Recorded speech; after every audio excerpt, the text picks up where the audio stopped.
Bienvenue dans un nouvel épisode de Very Moi et aujourd'hui je vous parle de comment lancer son podcast cette année parce que c'est une question qui me revient souvent à savoir combien ça coûte un podcast, c'est quoi l'équipement qu'on a besoin, est-ce qu'on a besoin d'une équipe de professionnels comme mon audiotech Mathieu à la Sodo depuis la première saison. Alors je vous parle de ça avec 6 conseils pour se lancer dès maintenant.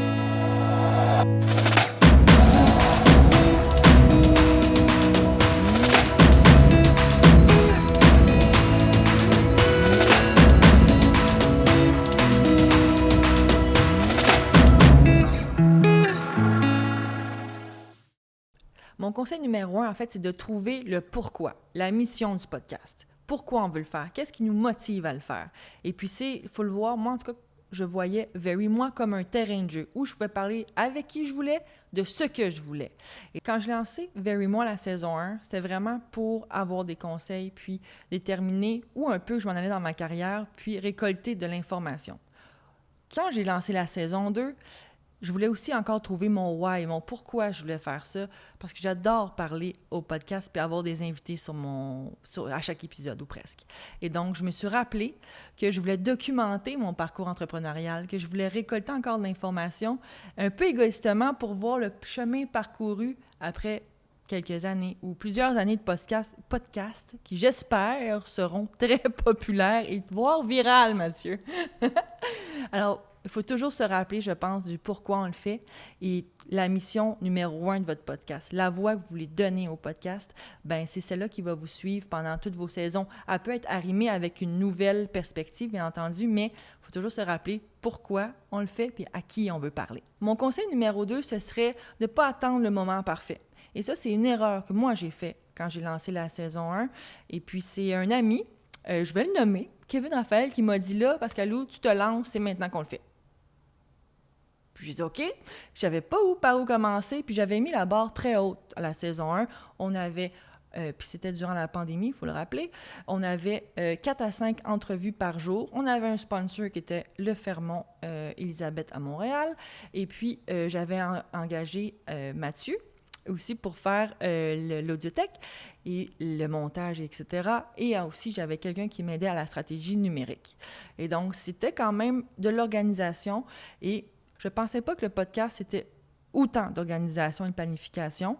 Et quand on met la barre si haute pour faire une saison 2, après ça, on dirait que c'est inaccessible. Donc, moi, mon warning pour vous, ça serait de ne pas mettre la barre si haute. Si tu n'as pas le bon micro, s'il faut qu'on t'enregistre dans le fond de ton garde-robe, parce que la garde-robe, c'est le seul endroit où tu as la meilleure sono, bien, ça va être là. Mais l'important, c'est de te lancer. Si tu as ta mission, eh bien, attends pas que ce soit le moment parfait, parce qu'il n'y en aura pas de moment parfait au final. Le conseil numéro 3 qu'on m'a dit, puis on va me le répéter, puis moi, je veux vous le mentionner, c'est qu'il n'y a pas de secret. Moi, je m'attendais à une formule A, B, C, D pour faire mon podcast, pour me lancer. Et puis, j'ai vite réalisé qu'il n'y en a pas de formule. Là. Chacun a sa formule pour lancer son podcast avec sa personnalité. Donc, un podcast, ça demande, oui, de la planification et de l'organisation, mais surtout de la constance. Puis, disons, si je faisais un petit astérix, le seul secret, c'est la constance. Parce que tu rejoins des gens à chaque semaine, idéalement, et puis, c'est ces gens-là qui vont faire qu'il y a un retour, qu'il y a un rendez-vous à chaque semaine. Donc, c'est ça qui est important de faire. Je pense que, bien sûr, le contenu doit être pertinent, mais au final, si le contenu est là, la mission, on l'a trouvé du podcast et on est là à chaque semaine, c'est un rendez-vous pour les auditeurs, bien, on a déjà la formule gagnante, je pense. Et derrière chaque podcast aussi, il ne faut pas oublier que si on pensait qu'il y avait une formule magique, ben non. Là, oui, la constance, mais il y a de la recherche, de la réparation, de la réflexion, des idées, aussi des tendances à suivre dans le milieu du podcast. Fait que tout ça ensemble fait que ça forme votre balado, votre podcast. Et c'est un peu comme, moi je le vois comme un peu une saison sportive où tu te prépares. Tu prépares ton plan de match, tu rencontres les bons invités, tu prépares ton entraînement pour finalement avoir une discipline et pouvoir faire ton podcast à toutes les semaines. C'est un peu comme dans le sport, si tu n'es pas discipliné, ben tu n'auras pas d'incidence au final. Alors, c'est comme ça que moi je le vois. Le conseil numéro 4 que j'ai pour vous, c'est un guide, mon guide en fait, étape par étape pour se lancer. C'est simple comme ça. C'est de choisir son nom, trouver la mission bien entendu, définir son contenu. Qu'est-ce qu'on veut dire, à qui on veut le dire, donc aussi définir l'auditoire à qui on veut parler, qui va peut-être changer puis évoluer au cours du podcast, mais qui est vraiment important au départ. Préparer, bon, bien sûr, intro, outro. Est-ce qu'on veut une identité sonore? Est-ce qu'on veut une signature? Est-ce qu'on veut s'acheter, comme on l'a fait, nous, cette année, un numéro de téléphone, 877 Very Moi? Est-ce qu'on veut aussi avoir une stratégie numérique? Est-ce qu'on veut être sur Pinterest? Est-ce qu'on veut des blog posts? Est-ce qu'on a une page d'atterrissage pour le podcast? Tout ça, c'est des questions qu'il faut vraiment répondre au début pour ne pas faire ça en cours de chemin puis s'ajouter aussi beaucoup de travail durant la création du podcast. Mon conseil aussi, c'est d'enregistrer 3 épisodes, à savoir une intro puis 2 autres épisodes, puisque les gens, quand ils vont commencer à écouter l'intro, s'ils sont accrochés, ils vont vouloir écouter un épisode, puis un deuxième, pour être sûr qu'ils restent. Donc, vous se créez comme une petite bibliothèque juste au départ pour accrocher les gens et puis qui deviennent un rendez-vous à chaque semaine. Publié sur Spotify, Balado Québec, Apple aussi, ce sont des bonnes plateformes, je pense, pour se lancer. Sinon, aussi, moi, je mets aussi mes épisodes sur mon site web. pascalangelo.com, sont tous là aussi. Ça me fait aussi une banque si jamais j'ai besoin de les présenter, puis c'est plus facile à présenter parfois à des clients. Puis parler de ton podcast, c'est-à-dire en parler partout.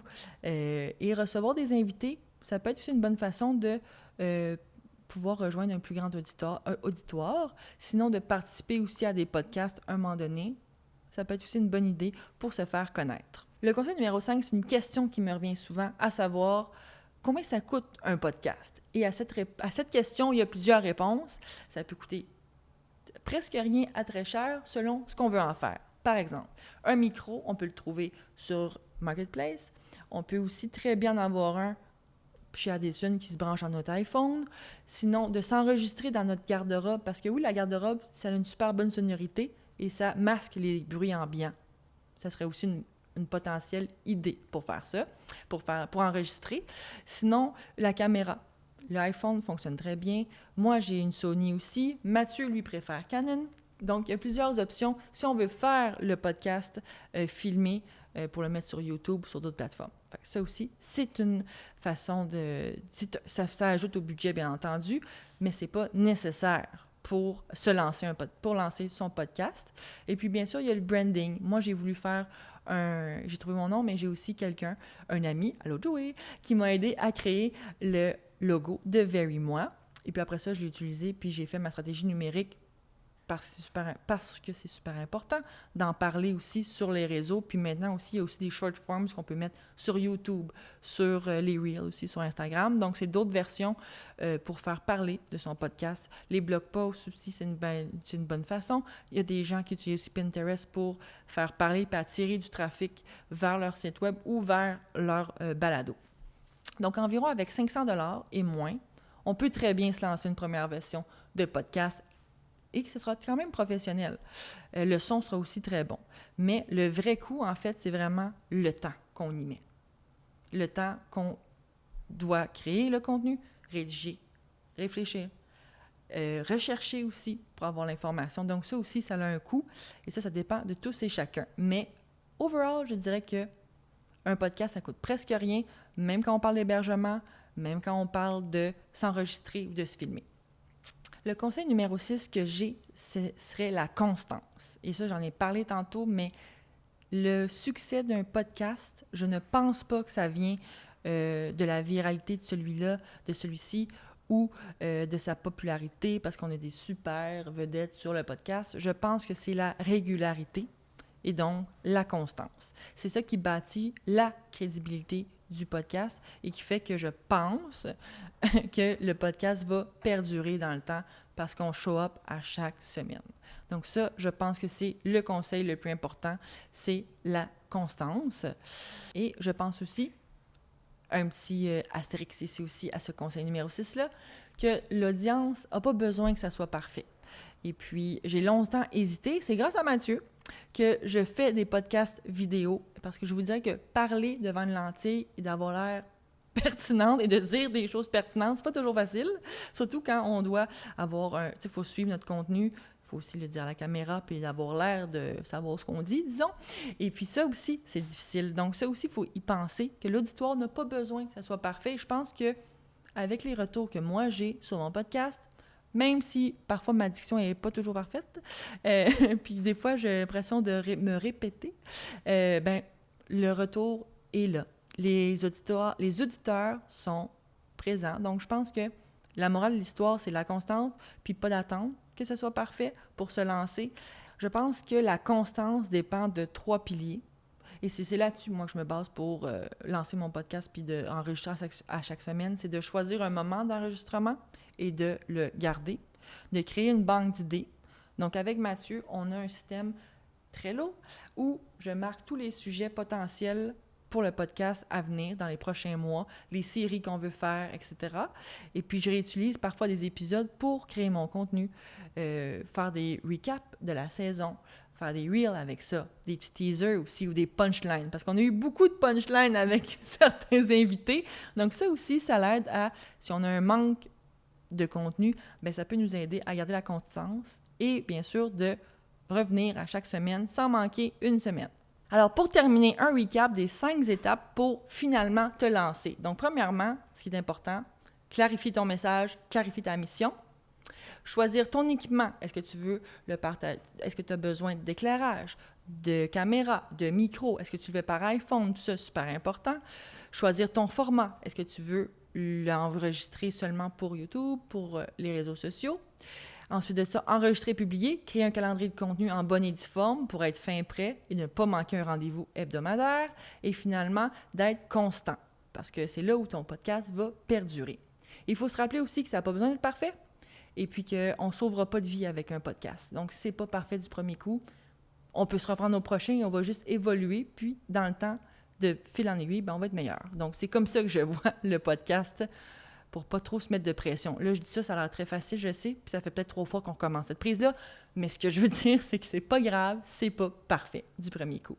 Alors, si vous avez aimé cet épisode, contactez-nous, 877-VERY-MOI, sinon via nos réseaux sociaux, Instagram, TikTok, Facebook, et puis sinon, angelo.ca ou pascalangelo.com.